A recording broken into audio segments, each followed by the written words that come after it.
Mga kapatid na nananampalataya sa Allah subhanahu wa ta'ala, ang Allah subhanahu wa ta'ala ay higit na napakabuti sa kanyang mga alipin. Ang kabutihan ng Allah subhanahu wa ta'ala sa kanyang mga alipin sa mga mananampalataya ay patuloy na binibigyan niya ng mga pagkakataon para makagawa ng mga kabutihan, makagawa ng mga gawaing pagsamba sa Allah subhanahu wa ta'ala, para magkaroon ng panahon na makaipon ng mga gawain na ikalulugod ng Allah subhanahu wa ta'ala. Kabilang sa ibinigay ng Allah subhanahu wa ta'ala na pagkakataon ay itong mga araw na ito. Ano itong mga araw?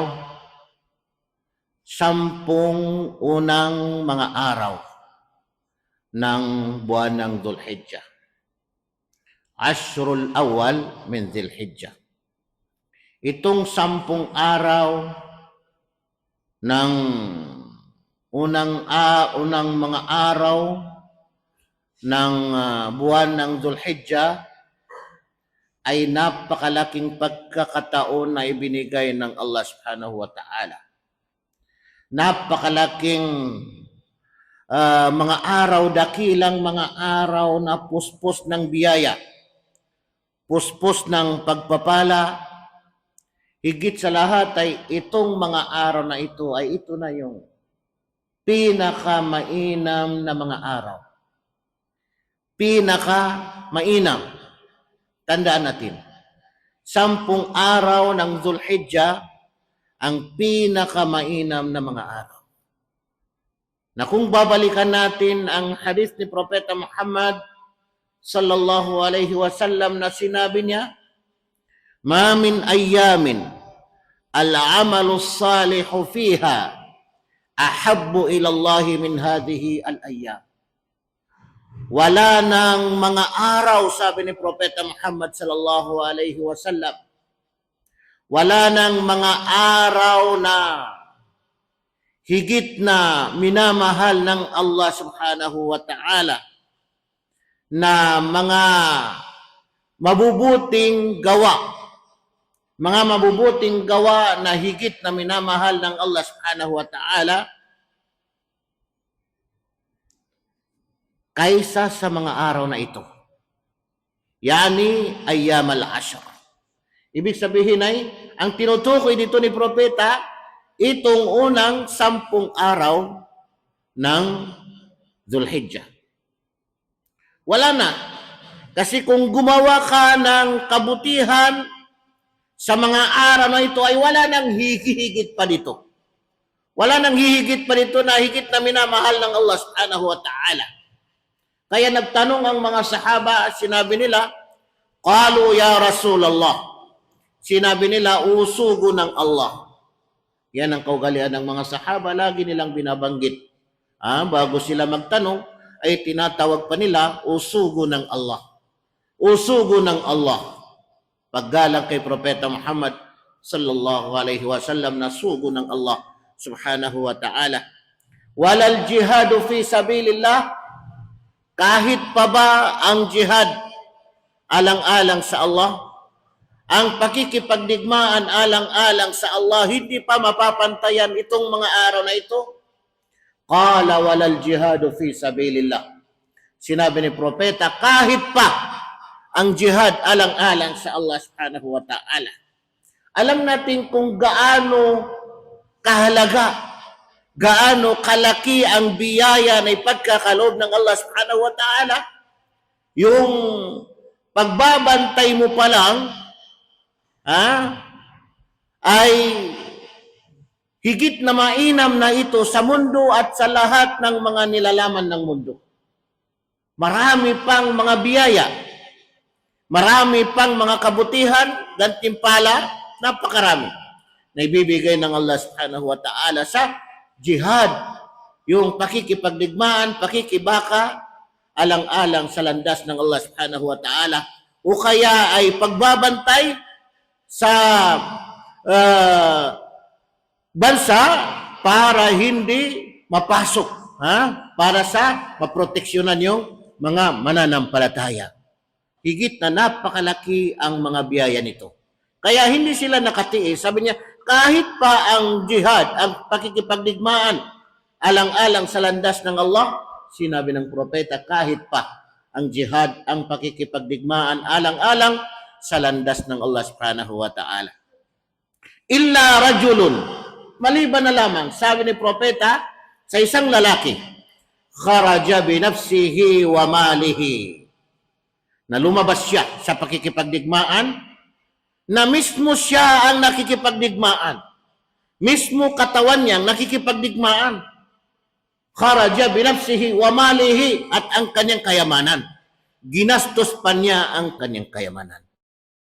Falam yarji min zalika bishay, na wala nang nakabalik ni kunti na. Wala nang nakabalik. Ibig sabihin, yung tao na yun na pumunta sa pakikipagdigmaan sa jihad alang-alang sa landas ng Allah subhanahu wa ta'ala, at pati ang kanyang kayamanan ay ginastos pa niya, at wala na, hindi na siya nakabalik. Namatay na rin siya at naubos na rin ang kanyang kayamanan. Ganun naman kahalaga. Ang ibig sabihin, pakikipagdigmaan na pati ang iyong kayamanan ay dadalhin mo para sa pakikipagdigmaan, para sa jihad. Pero tayo, ano ba ang nagagawa natin? Nakakalimutan natin, mga kapatid, na nananampalataya sa Allah, na yung pagbabahagi ng kakarampot na ating salapi, alang-alang sa Allah, ay higit na malaki ang gantimpala nito, mga kapatid na nananampalataya sa Allah. Pero itong 10 araw na binigay ng Allah subhanahu wa ta'ala, dito natin sasamantalahin ang mga pagkakataon na para makagawa tayo ng maraming kabutihan, para makapagpapatuloy tayo ng pag-ipon na magiging baon natin sa kabilang buhay, sa ating huling paglalakbay, mga kapatid na nananampalataya sa Allah subhanahu wa ta'ala. Sa pamagitan ng ating paggawa, pagkilos, alang-alang sa Allah. Sa pamagitan ng ating mga salapi, alang-alang sa Allah subhanahu wa ta'ala. Pagbabahagi ng kaalaman, alang-alang sa Allah subhanahu wa ta'ala. Isa sa naituro ni Propeta Muhammad sallallahu alaihi wasallam, pagdating ng mga araw na ito, 10 unang araw ng buwan ng Zulhijjah, faaksiru fihinna minat tahlili wat takbiri wat tahmid. Damihan ninyo, sabi ni Propeta, ang tahlil. Anong ibig sabihin ng tahlil? Yung pagsasabi palagi ng la ilaha illallah. Wat takbir, at ang pagsasabi palagi ng Allahu Akbar. Wat tahmid, at ang pagsasabi palagi ng Alhamdulillah. Yung pagsasabi lang natin na ulit-ulitin natin, masana yung dila natin ng la ilaha illallah, hindi ba natin kaya yun? Mahirap ba yun? Yung pagsasabi natin ng Allahu Akbar palagi, hindi ba natin kaya yun? Mahirap ba yun? Yung pagsasabi natin ng Alhamdulillah, hindi ba natin kaya yun? Mahirap ba yun? Marami pang mga azkar, hindi ba natin kaya yun? Mahirap ba? Lalo na yung mga pagsasagawa natin sa pamagitan ng ibig sabihin ang ating mga kilos, ang ating katawan, ang mga bahagi ng ating katawan. Kung nahihirapan tayo doon mismo sa mga azkar, pagsabi natin ng la ilaha illallah, Allahu Akbar, Subhanallah, how much more yung paggawa na natin ng mga ibig sabihin, pagsunod sa Allah o kaya ay mga kabutihan, how much more yung pagbibigay natin, pagbabahagi natin ng ating mga kayamanan na ibinigay sa atin ng Allah subhanahu wa ta'ala, pati nga sarili natin ay pinagdadamutan natin. How much more yung iba pang mga tao na hindi natin pinagdadamutan, yung sarili natin nga pinagdadamutan natin. Tingnan ninyo mga kapatid na nananampalataya sa Allah. Lagi nating alalahanin na dito sa mundo ay temporary lang tayo. Maiiwan natin ang lahat. Yung mga kayamanan natin, maiiwan natin. Sayang, hindi natin alam.